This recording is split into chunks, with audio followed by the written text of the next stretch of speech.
খুব কনসার্নের সাথে, সেটা হচ্ছে যে আপনাদের যে বিশ্ববিদ্যালয়ে, আমি গতকালকে একটা ভিডিও দিয়েছি আমার প্রোফাইলে, আমাদের বিশ্ববিদ্যালয়ে একটা ডাইনোসর যুগের আইন আছে। সেই আইনটা হচ্ছে একটা মেয়ে স্টুডেন্ট তার বৈধ কাগজপত্র, কার্ড, এভরিথিং থাকার পরও সে যে হলে বসবাস করে, আরেকটা হলে তার বান্ধবী থাকে, আরেকটা মেয়ে হলে সে ইচ্ছে করলেই তার বৈধ কার্ড শো করেও তার বান্ধবীর সাথে দেখা করতে পারে না, যেতে পারে না, হলে ঢুকতে পারে না।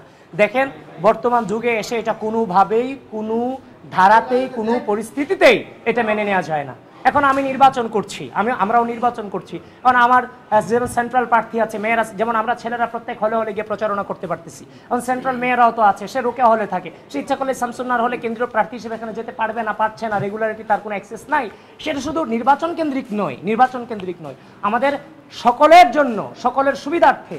আরে ভাই, এটা কেমন আইন যে আমি আমার বান্ধবীর হলে আমি ঢুকতে পারবো না? আমি কি, আমার বৈধ কার্ড আছে, এভরিথিং আছে। তাছাড়াও মেয়েদের হলে আরেকটা প্রবলেম আছে, সেটা হচ্ছে যে একটা মেয়ে হচ্ছে যে অসুস্থ হওয়ার পরে, মানে অসুস্থ, যদি ইনস্ট্যান্ট অসুস্থ হয়ে যায়, তার বাসা থেকে মা বাবা আসলে বাহিরে বসে থাকতে হয়, মাকেও হলের হচ্ছে যে গেটের হচ্ছে যে গেস্ট রুমের বাইরে এটাকে ঢুকতে দেওয়া হয় না। এই যে কালাকানুন এবং হচ্ছে যে প্রতিবন্ধকতাগুলো আছে, আরে ভাই আমরা বিশ্ববিদ্যালয়ের স্টুডেন্ট, আমাদের সুবিধা দরকার, সুযোগ দরকার। এখানে যদি জেলবন্দি করার মতো স্ট্র্যাটেজি থাকে, কিংবা আমাকে আবদ্ধ করে রাখার মতো স্ট্র্যাটেজি থাকে, কোনোভাবেই চলে না। একটা স্টুডেন্ট, আমি বিশ্বাস করি, আমি যে দর্শনে বিশ্বাস করি সেটা হচ্ছে যে একটা স্টুডেন্ট, একটা ছেলে ঢাকা বিশ্ববিদ্যালয়ে যতটুকু সুযোগ সুবিধা ভোগ করতে পারবে, একজন মেয়ে ঠিক ততটুকুই সুযোগ সুবিধা বিশ্ববিদ্যালয়ে ভোগ করবে। এটাই বাস্তবতা, এটাই স্বাভাবিক, এটাই মানবাধিকার, এটাই সংবিধান।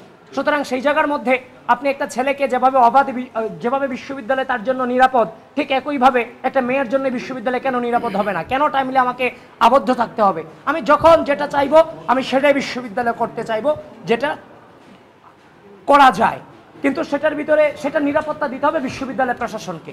সুতরাং বিশ্ববিদ্যালয় প্রশাসনের এই যে স্ট্র্যাটেজিগুলো আছে, এগুলো সম্পর্কে খুব দ্রুত তাদের এই ব্যাপারে হচ্ছে যে মানে আশা করি তারা এই ব্যাপারে খুব দ্রুতই পদক্ষেপ গ্রহণ করবেন। এবং আমরাও আমাদের জায়গা থেকে, আমাদের প্যানেল নিয়ে আমাদের একটা পরিকল্পনা আছে, যদিও আমি আমার বাকি প্যানেলিস্টদের যারা আছে তাদের সাথে অনেকের সাথে কথা বলেছি, তারাও এটাতে রাজি হয়েছেন। আমরা আগামীকাল ফার্স্ট আওয়ারেই আমাদের একটা টার্গেট আছে, সেটা হচ্ছে যে মানে ওই যে মেয়েদের যে বিষয়টা নিয়ে আমরা আওয়াজ তুলেছি, এটা সম্পর্কে আনুষ্ঠানিকভাবে বিশ্ববিদ্যালয় প্রশাসন বরাবর আমরা স্মারকলিপি এবং চিঠি প্রদান করব। এবং আমি বিশ্ববিদ্যালয়কে আহ্বান করছি, স্মারকলিপি, চিঠি কিংবা ডাকসু হওয়ার পর নাকি আগে সেটা বুঝতেছি না, এই মুহূর্ত থেকে, গতকালকে বলেছি, এই মুহূর্ত থেকে, এখন থেকে এই ধরনের কালাকানুনকে উঠিয়ে দিন আপনার এক ঘোষণার মধ্য দিয়ে।